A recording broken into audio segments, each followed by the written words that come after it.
ഞങ്ങൾ കോർപ്പറേഷൻ്റെ പുതിയ ഭരണസമിതി വന്നതിന് ശേഷം നാടിൻ്റെ വിവിധ ഭാഗങ്ങളിൽ നിന്നും ജനങ്ങൾ അവരവരുടേതായ ആവശ്യങ്ങൾ പരിഹരിക്കേണ്ട പ്രശ്നങ്ങൾ ഞങ്ങളുടെ ശ്രദ്ധയിൽപ്പെടുത്തേണ്ടത് അത് വാട്സാപ്പ് മെസ്സേജ് ആയിക്കോട്ടെ കത്തായിക്കോട്ടെ നേരിട്ട് വന്ന് പറയുന്നു അങ്ങനെയൊക്കെ പറയുന്നുണ്ട്.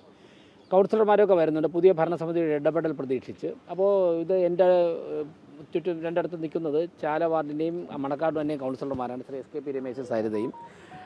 SKP കഴിഞ്ഞ ദിവസം തന്നെ ആദ്യത്തെ ദിവസങ്ങളിൽ തന്നെ ഈ പുത്തരിക്കണ്ടം മൈതാനത്തിൽ നടക്കാൻ വേണ്ടി 1000 ആൾക്കാരോളം ഒരു ദിവസം വരുന്നുണ്ട്. ചുറ്റുമുള്ള ഒരു 10 വാർഡിൽ നിന്നും ആൾക്കാർ നമുക്കറിയാം വരുന്നുണ്ട് ഇവിടെ.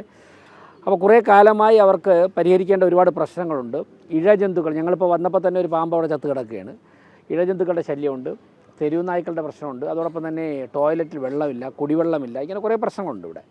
ലേഡീസ് നടക്കുന്ന അവരുടെ ഒരു കൂട്ടായ്മയുണ്ട്. ആ കൂട്ടായ്മ അവർ യോഗ ചെയ്യുക, സുംബ ഡാൻസ് പ്രാക്ടീസ് അങ്ങനെയൊക്കെയുള്ള സ്ഥലമുണ്ടായിരുന്നു അവിടെ ഇപ്പോൾ പ്രാക്ടീസ് ചെയ്യാൻ പറ്റുന്നില്ല. കാരണം കാട് പിടിച്ച് കിടക്കുന്ന ഇഴൽ ജന്തുക്കളാണ് എന്നൊക്കെയുള്ള പ്രശ്നങ്ങളുണ്ട്. ഇതൊക്കെ ഇന്ന് അവർ സാധാരണ നടക്കാൻ വരുന്ന 5 മണി മുതലൊക്കെ 4:30-5 മണി മുതലാണ്. അപ്പോൾ രാവിലെ 6 മണിക്ക് തന്നെ അവരോടൊപ്പം വന്നു, ഇവിടെ എല്ലാം നടന്നു കണ്ടു, അവരൊരു മെമ്മോറാണ്ടം തന്നു. ഇവിടെ ഉദ്യോഗസ്ഥരുണ്ടായിരുന്നു, അവരോട് പ്രാഥമികമായിട്ട് സംസാരിച്ചിട്ടുണ്ട്. ചില കാര്യങ്ങൾ ഇവിടെ വെച്ച് തന്നെ സെക്രട്ടറിയെ വിളിച്ച് ശ്രദ്ധയിൽപ്പെടുത്തിയിട്ടുണ്ട്. ഈ ഉപയോഗിക്കാത്ത ഒരുപാട് LED വാളൊക്കെ അത് അതിൻ്റെ പാക്കിംഗ് പോലും പൊട്ടിക്കാതെ പുതിയത് ലക്ഷക്കണക്കിന് രൂപ വിലപിടിപ്പുള്ളതാണ് അവിടെ കിടക്കുന്നുണ്ട്. അതിൻ്റെ ഫോട്ടോ സെക്രട്ടറിക്ക് അയച്ചു കൊടുത്തിട്ട് അതിൻ്റെ കാര്യങ്ങൾ എന്താണെന്ന് അന്വേഷിച്ച് അടിയന്തരമായിട്ട് പറയണമെന്ന് പറഞ്ഞിട്ടുണ്ട്. ഉപയോഗിക്കാതെ ഒരുപാട് ഇലക്ട്രിക് ഓട്ടോകൾ ഹരിതകർമ്മ സേനയ്ക്കൊക്കെ ഉപയോഗിക്കാൻ പറ്റുന്ന ലക്ഷക്കണക്കിന് രൂപയുടെ ഓട്ടോകൾ അവിടെ വെറുതെ ഒതുക്കിയിട്ടിരിക്കുകയാണ്. അപ്പോൾ അക്കാര്യങ്ങളെക്കുറിച്ച് എല്ലാം നടന്നു കണ്ടു, അത് പരിശോധിക്കണം.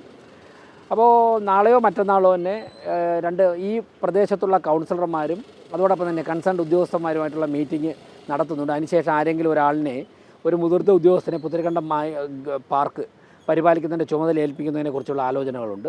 തീർച്ചയായിട്ടും എത്രയും പെട്ടെന്ന് തന്നെ ജനങ്ങൾ ആഗ്രഹിക്കുന്ന തരത്തിലും തിരുവനന്തപുരത്ത് തലയെടുപ്പോടെ നിൽക്കുന്ന എല്ലാവർക്കും പ്രയോജനപ്പെടുത്താൻ പറ്റുന്ന അവരുടെയൊക്കെ തന്നെ ആരോഗ്യം സംരക്ഷിക്കുവാൻ, നടക്കുവാനും മറ്റ് വ്യായാമങ്ങളൊക്കെ ചെയ്യാൻ തക്ക തരത്തിലേക്ക് ഈ പാർക്കിനെ സംരക്ഷിക്കുവാനും മാറ്റിയെടുക്കുവാനുള്ള പരിശ്രമങ്ങൾ ഞങ്ങൾ ആരംഭിക്കും.